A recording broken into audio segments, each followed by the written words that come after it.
നമ്മൾ ഈ ദിവസങ്ങളിലൊക്കെ ചില മനുഷ്യരെ വളരെ പക്വതയോടെ സംസാരിക്കുന്ന ചില മനുഷ്യരെ നമ്മൾ കഴിഞ്ഞ കുറച്ച് ദിവസങ്ങളായിട്ട് കാണുമായിരുന്നു. കാരണം ഏകദേശം ഒരു 72 ദിവസത്തോളമായി നമ്മൾ വിഷ്വൽ മീഡിയയിൽ കണ്ടുകൊണ്ടിരിക്കുന്ന കുറച്ച് വ്യക്തിത്വങ്ങളുണ്ട്. എത്ര പക്വതയോടെയാണ് അവരെല്ലാം സംസാരിക്കുന്നത്. ഈ പറയുന്ന അർജുൻ്റെ അച്ഛനും അമ്മയുമായാലും ഇമോഷൻസൊക്കെ വളരെയധികം കൺട്രോൾ ചെയ്തിട്ട് ആവശ്യമുള്ള കാര്യങ്ങൾ മാത്രം സംസാരിക്കുകയും അതേപോലെ ഇമോഷൻസിന് അടിമപ്പെട്ടുകൊണ്ട് വായിൽ തോന്നിയതെല്ലാം വിളിച്ചു പറയുക എന്നുള്ള ഒരു കാര്യമല്ല അവരൊന്നും ചെയ്തിരിക്കുന്നത്. കാരണം ആ അച്ഛൻ്റെ അമ്മയുടെയും മക്കളാണ് അർജുനായാലും അർജുൻ്റെ സഹോദരി ആയാലും ഒക്കെ. ആ വീട്ടിൽ എത്രത്തോളം സമാധാനം ഉണ്ടായിരിക്കുമെന്ന് നമുക്ക് ഊഹിക്കാൻ സാധിക്കും. കാരണം അത്ര പക്വതയോടെ മാത്രം വേണ്ട കാര്യങ്ങൾ മാത്രം അധികം വിവാദങ്ങളിലേക്ക് പോകാത്ത രീതിയിൽ കൈകാര്യം ചെയ്യാനായിട്ട് അവർക്ക് ഓരോരുത്തർക്കും ആ വീട്ടിലെ ഓരോ അംഗങ്ങൾക്കും അറിയായിരുന്നു എന്നത് വളരെയധികം നമ്മൾ എല്ലാവരും ശ്രദ്ധിച്ച കാര്യമാണ്. അർജുൻ്റെ സഹോദരി ആദ്യം തുടക്കം മുതൽ തന്നെ എത്ര പക്വതയോടെയാണ് അവർ സംസാരിച്ചിരിക്കുന്നത്.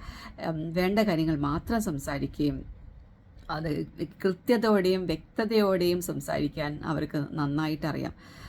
അതുപോലെ തന്നെ അർജുൻ്റെ സഹോദരി ഭർത്താവ് ഈ കഴിഞ്ഞ ദിവസങ്ങളിലൊക്കെ മാധ്യമങ്ങളോട് സംസാരിക്കുന്നുണ്ടായിരുന്നു. അതും ഏകദേശം ഒരു മാധ്യമ ഭാഷ തന്നെ അവർ കൈകാര്യം ചെയ്യുന്നതായിട്ട് ആ ഒരു പറഞ്ഞ വ്യക്തി കൈകാര്യം ചെയ്തതായിട്ട് കാണാൻ സാധിച്ചു. അപ്പം അവർക്കൊക്കെ നന്നായി സംസാരിക്കാൻ കഴിവുള്ള നല്ല മനുഷ്യരായിരുന്നു. അപ്പോൾ ഒരുപക്ഷെ അർജുൻ്റെ വീട്ടിലെ അച്ഛനും അമ്മയുടെയും ആ മക്കളുടെയൊക്കെ ഒരു സംസർഗമായിരിക്കാം ഇവർക്ക് എല്ലാവർക്കും. അർജുൻ്റെ ഭാര്യയാണെങ്കിലും വളരെയധികം ഇമോഷൻസ് കൺട്രോൾ ചെയ്യാനും അതായത് നല്ല രീതിയിൽ കാര്യങ്ങളെ വിവേചിച്ചറിയാനും ഒക്കെ സാധിക്കുന്ന നല്ല മനുഷ്യരാണ്.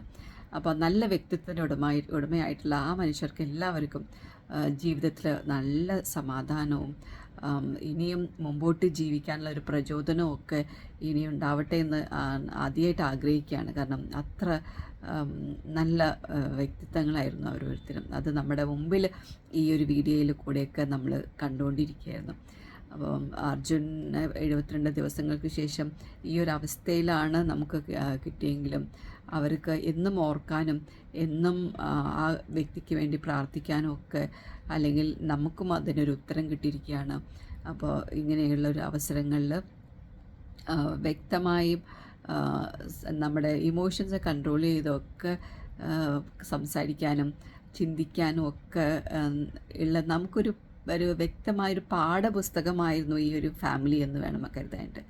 അവർ തീർച്ചയായും ഒരു നല്ലൊരു പാഠപുസ്തകമായിരുന്നു. നമുക്ക് ഓരോരുത്തർക്കും ഒരു പാഠപുസ്തകം തന്നെയായിരുന്നു. അപ്പോൾ അർജുൻ ഇനിയും നമ്മുടെ ഓരോരുത്തരുടെ ഹൃദയങ്ങളിൽ, മലയാളികളുടെ എല്ലാം ഹൃദയങ്ങളിൽ ഇനിയും ജീവിക്കും. അദ്ദേഹത്തിന് ആത്മാവിന് നിത്യശാന്തി നേർന്നുകൊണ്ട് നന്ദി, നമസ്കാരം.